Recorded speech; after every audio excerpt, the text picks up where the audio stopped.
प्रतिनिधी विकास माने आपल्या सोबत असतील आणि माढ्यामधून आमचे प्रतिनिधी सुनील दिवाण। थेट बांधावरची परिस्थिती काय आहे, गुदमरलेल्या याच मराठवाड्याची परिस्थिती काय आहे आपल्याला जाणून घ्यायचंय। मात्र सुरुवातीला धाराशिव मधलं एक असं दृश्य होतं जे बघून आमचे प्रतिनिधी अप्पासाहेब शेळके यांना सुद्धा अश्रू अनावर झाले।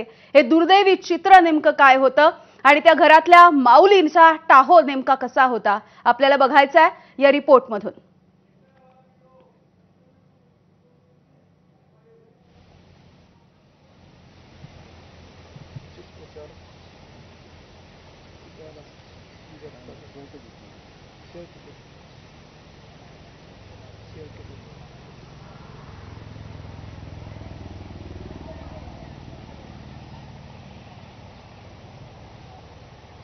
तर अप्पासाहेब शेळके यांनी एका घरामध्ये जाऊन तिथे ज्या पद्धतीने चिखल साचलेला होता ती सगळी व्यथा आपल्यापर्यंत पोहोचवलेली होती। अक्षरशः त्या लहान मुलांची पुस्तकं, वह्या, दप्तर हे सगळं वाहून गेलेलं होतं। सुरुवातीला आपण अप्पासाहेब शेळके यांचा हा रिपोर्ट बघणार आहोत आणि त्यानंतर त्यांनी जे जे काही पाहिलं अनुभवलं ते सुद्धा जाणून घ्यायचा प्रयत्न करूया।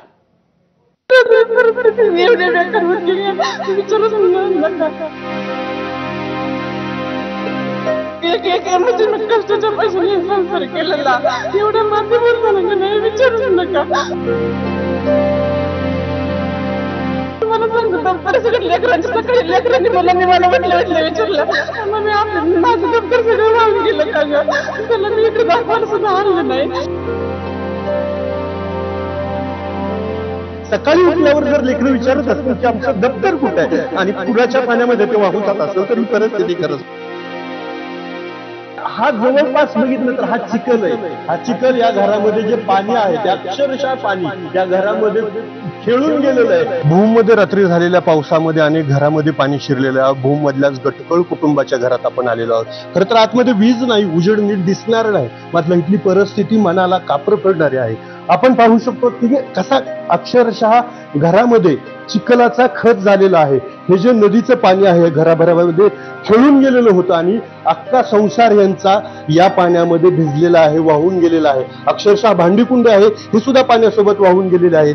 हे पत्र्याचं 4 खोल्यांचं घर आहे। या घरामध्ये उजेड, या लाईट नसल्यामुळे नीट उजेड दिसणार नाही, मात्र प्रत्येक घराच्या खोलीमध्ये बघितलं तर इथं चिखलाचा खच आहे। अक्षरशः गुडघाभर चिखल ही आहे आणि संसारातली सगळी भांडीकुंडे आहेत ती अस्ताव्यस्त पडलेले आहेत, वाहून गेलेले आहेत। रात्रभर यांनी केला या कुटुंबाच्या ज्या संसार ज्यांनी उभा केलेला आहे, ज्या ताई आपल्या सोबत आहेत की खरं तर अश्रू अनावर होत नाहीयेत, मात्र रात्री काय परिस्थिती होती? परिस्थिती एवढी बेकार होती विचारूच नका। मी बहिणीच्या घरी झोपाय गेले लेकरं घेऊन आणि एक म्हणजे मी कष्टाच्या पैशाने संसार केलेला एवढा मातीवर झाला का नाही विचारूच नका।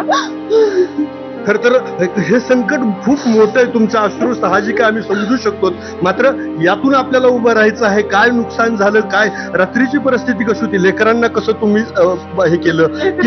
माझ्या दिरांनी ह्यांनी जावे बांधून आम्हाला सगळ्यांना बाहेर काढलं, नाहीतर आमचं काहीच खरं नव्हतं। जनावर पण आमची इथंच होती रात्री, आम्ही सकाळी जनावर पाण्यातून बाहेर काढले। तर घरामध्ये काय काय नुकसान झालंय? घरात जेवणाचं नुकसान झालंय, सगळं भांडेकुंडाचं नुकसान झालंय, काय म्हणूनच घरात सगळं घरातलं सगळ्यांचं नुकसान झालंय। किती मुलं तुम्हाला आहेत, ते शाळेत जातात का, त्यांची वह्या पुस्तकाचं नुकसान झालंय। तुम्हाला सांगतो दप्तर सगळं लेकरांच्या सकाळी लेकरांनी मला वाटलं विचारलं मग मी माझं दप्तर सगळं वाहून गेलं का ग, त्याला मी इकडे दाखवायला सुद्धा आणलं नाही। सगळं बहिणीच्या घरी ठेवले, मला रात्रीपासून दमच निघाला कसलाच, कारण हे माझे सगळे कष्टच आहे, त्यामुळे मला सगळं छातीवर दाब आल्यासारखं होतं या संसाराने। तुम्ही धीर धरा, खरं तर संकटाला आपण सामोरं जायचं असतं। तुम्हाला मदतीचं सरकार मदतीचं करेल, खरं तर शब्द नाहीये त्यांच्या हे करायला, आपल्याला सुद्धा या गोष्टी बोलतात। कारण या परिस्थितीमध्ये आपण पाहतोय की सगळं अक्षरशः ज्या मुलांच्या ज्या भावना ते सांगतात की सकाळी उठल्यावर जर लेकरं विचारत असतील की आमचं दप्तर कुठे आहे आणि पुराच्या पाण्यामध्ये ते वाहून जात असेल तर ही परिस्थिती खरंच। काय परिस्थिती होती रात्रीचं, तुम्ही कसं याला सामोरं गेलात? परिस्थिती म्हणजे लई बेकार परिस्थिती होती म्हणून ते बळ कसं तरी आम्ही निघालो। या घरामधले ही जी यांची झोपण्याची बेडरूम असेल, खरं तर या आता लाईटची हे नाही आपल्याला, या बेडला विटांचा आधार दिलेला आहे, फ्रीज, सगळं साहित्य इकडे अस्ताव्यस्त पडलेले. अजूनही ह्या ठिकाणी चिखल आहे. आपण या ठिकाणी बघितलं तर हे होतं, ही हा जवळपास बघितलं तर हा चिखल आहे. हा चिखल या घरामध्ये जे पाणी आहे ते अक्षरशः पाणी या घरामध्ये खेळून गेलेलं आहे. चिखलगाळ सगळ्या घरामध्ये आहे, चूल सगळी त्यांची विजलेली आहे. खरं तर कवितेच्या एखाद्या ओळीमध्ये ती मांडणी होते, मात्र वास्तव जे आहे ते आपण दाखवतोय. ही त्यांचं स्वयंपाकाची खोली आहे इथं, यामध्ये सुद्धा आपण पाहू शकतो. उजेडामुळे मी परत सांगतोय की लाईट नसल्यामुळे नीट दिसणार नाही, मात्र हे गॅस बघाल, हे सगळं साहित्य स्वयंपाकाचं तसंच पडलेलं आहे इथं. आणि इथं सुद्धा ही सगळी भांडी कुंडी आहे. त्या पुराच्या पाण्यात खरं तर काही भांडी त्यांची वाहून गेली. त्यांची 2 लेकरं जी आहेत ती आता त्यांच्या इतर नातेवाईकांकडेही आलेली होती. काय तुझं रात्रीचं तुझ्या शाळेचं दप्तर वगैरे पावसामध्येही गेलं का? हो. ही चिमुकली लेकरं, त्यांना त्यांच्या शब्दातल्या भावना मांडता येणार नाहीत, मात्र त्यांची आई असेल, वडील असेल, यांनी ज्या पद्धतीनं या पावसाचा सामना केलाय ना, आज घराची जी दयनीय अवस्था झाली, खरं तर यांना तात्काळ मदतीची गरज आहे. अप्पासाहेब शेळके, एबीपी माझा, धाराशिव, भूम. आणि याच संदर्भात आपल्याला बोलायचं आहे. आमचे प्रतिनिधी सध्या आपल्या सोबत आहेत. धाराशिव, बीड आणि सोलापूर या सगळ्या ठिकाणची परिस्थिती नेमकी काय आहे आपल्याला जाणून घ्यायचंय.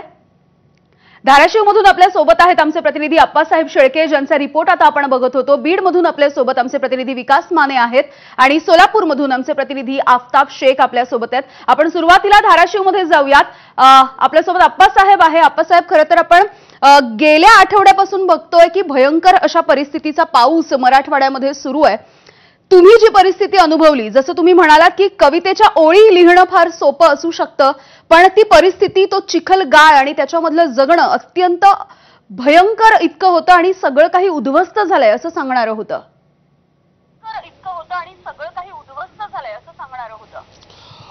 यामिनी, खरं तर काही गोष्टी अशा असतात की ते वारंवार कानावर पडल्या तरी मनाला पीळ पडतो. अशीच त्या माऊलीची जी आहे संघर्षाची परिस्थिती आपल्याला पाहायला मिळते.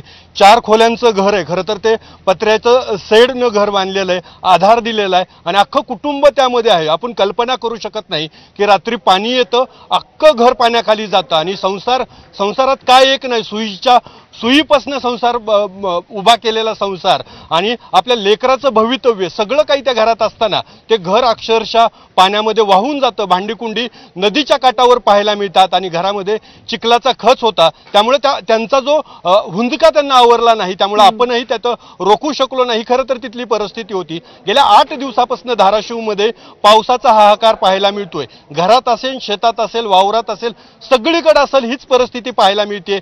खरं तर अनेक नेते आपल्याला आपण शेतकरी पुत्र आहेत असं म्हणतात, आपण शेतकऱ्याची लेकरं आहेत असं म्हणतात, मात्र हा शेतकऱ्यांचा जो संघर्ष आहे, शेतकऱ्यावरचं जे संकट आहे ते शब्दात वर्णन करता येणार नाही.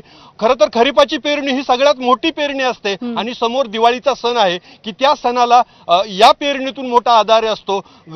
लेकरा बाळाला कपडे लत्ते घ्यायचे असतात, सण साजरा करायचा होतो, सगळं काही या पावसामध्ये कोलमडून गेलेलं आहे. आणि आता आपण ज्या शेतात आहोत ही ड्रॅगनची शेती आहे. तू कल्पना करू शकतील की 2 फूट जमिनीमध्ये हे खांब रोवलेले होते आणि त्याची उंची साधारणतः 5 ते 6 फूट होती. या ड्रॅगनच्या 5 ते 6 फूट उंचीवरून हिथून पाणी वाहत होतं. त्यामुळे जी आधुनिकतेच्याकडे शेतकरी वळतात, सोयाबीन शेतीचं तर मोठं नुकसान झालंच आहे, मात्र ज्या शेतीकडे शेतकरी वळलेले आहेत ते सुद्धा खांब उन्मळून पडलेले आपल्याला पाहायला मिळतात. पहिलंच वर्ष होतं, याच्यामध्ये जी काही शेतकऱ्यांना मेहनत घेतली, जी काही आर्थिक गुंतवणूक केली ती सगळी काही पाण्यात गेलेली पाहायला मिळतात. हे शेतकरी आपल्या सोबत आहेत. दादा, किती खर्च आला होता आणि काय परिस्थिती होती रात्रीची? एकरी एकदम 5-5.5 लाख रुपये आला खर्च एकरीला. एका एकराला 5 ते 5.5 लाख रुपये खर्च आला होता. आज हे सगळं मातीमोल झालेलं आहे. काय पहिलंच वर्ष, अजून उत्पन्न सध्या एवढं म्हणजे भेटलेलं नाही. कधीपासून याचं उत्पन्न येणार होतं? ह्या वर्षीपासून चालू झालं होतं. आजपासून काय अजून लाख रुपयाचं उत्पन्न निघलेलं नाही. 5-5.5 लाख रुपये खर्च झालेला आहे. आता हा खर्च कसा जमा केला होता आणि आता पुढचं कसं आर्थिक नियोजन? काय खर्च असं बाहेरून इकडून तिकडून पाहुणरावळे एकूण गोळा करून हे करून केलं. आता म्हणलं इथून पुढं मुलांचे शिक्षण, मुलगी लग्नाला आलेली, त्या मुलीचं लग्न म्हणलं पुढच्या वर्षी करता येईल. 18-19 वर्षाची मुलगी आहे सध्या. अगदी काय आता अप्पासाहेब, काय इलाज ज्या नाही. पद्धतीने आपण बघतोय की जसं आपण म्हणालो की जी स्वप्न या खरीपाच्या हंगामामध्ये पेरली जातात ना बळीराजाकडून, ती सगळी स्वप्न या पावसानं हिरावून घेतली आहेत, उद्ध्वस्त झाली आहेत. खूप खूप धन्यवाद अप्पासाहेब. पुन्हा एकदा तुमच्याकडे येऊ. आपण बघतोय की आमचे धाराशिवमधून प्रतिनिधी आपल्या सोबत आहेत. अप्पासाहेब शेळके, सोलापूरमधून